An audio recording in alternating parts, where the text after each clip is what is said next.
సృష్టించి మనకన్నా ఉన్నత స్థాయికి వెళ్ళాలి అని కోరుకుంటూ వాడు మనల్ని అంత మంచి బంగారు పాట వేయడానికి ఎన్ని ప్రయత్నాలు చేయాలో అన్ని ప్రయత్నాలు చేస్తుంటే మనం ఈ ఏజ్లో మన బాధ్యత మర్చిపోయి చాలా మంది యూటీసీలని అవన్నీ ఉన్నాయి. ఇప్పుడు మన కాలేజీలో లేవని సార్ చాలా బాగా చెప్పారు, నాకు చాలా హ్యాపీ అనిపించింది.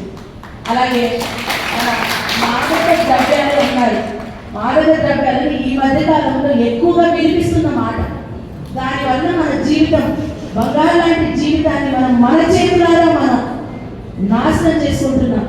దయచేసి పిల్లలు, మీకు దాదాపుగా ఇచ్చిన అవకాశం, యాక్చువల్లీ నేను బాగున్నపాటు బెంగళూరు, నేను సెంట్రల్ గవర్నమెంట్ ఎంప్లాయీ అక్కడ ఐటీఐలో జాబ్ చేశాను.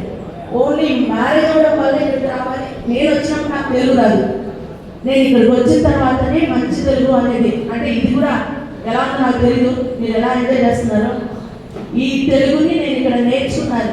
ఫ్యామిలీ కౌన్సిల్ మెంబర్గా 10 years, 16 years నుంచి స్కూల్ ప్రిన్సిపల్గా చేస్తూ ఉన్నాను. అలాగే అన్నమాచార్య కీర్తనలు పాడడం, పిల్లలతో కలిసి నేను డాన్స్ కూడా వేస్తాను. మీరు మొన్న బాలోత్సవంలో కూడా వేసాం అనమాట ఇక్కడ అందరూ ఉన్నప్పుడు.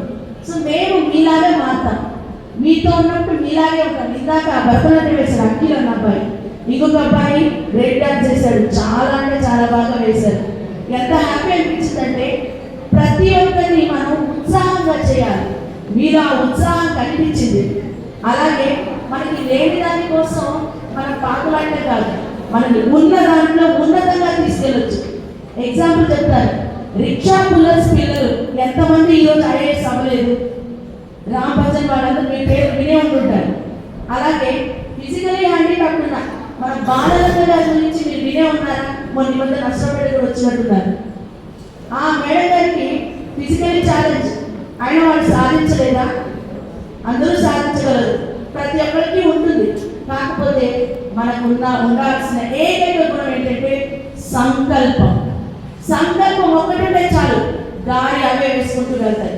కోరిక బలంగా ఉండాలి. డ్రీమ్ హై అని చెప్పాడు కదా మనకి అబ్దుల్ కలాం గారు. నిజంగానే ఆయనకు సలాం. ఎందుకంటే ఆయన చెప్పిన ప్రతి ఒక్క దాంట్లోనూ చాలా బంగారమైన, అంటే వాల్యుబుల్ వర్డ్స్ అనమాట, ఒక డైమండ్ లాంటి వర్డ్స్ అనమాట. చాలా అంటే చాలా హ్యాపీగా అనిపిస్తుంది అవన్నీ చదివేటప్పుడు. అవన్నీ మనం కూడా ఫాలో అయితే ఎంతో బాగుంటుంది. ఒకసారి అనిపించింది మళ్ళీ నేను కాలేజ్ నుంచి వస్తే బాగుంటుందేమో అనిపించింది. ఎందుకంటే అంత సాధించడానికి అంత టైం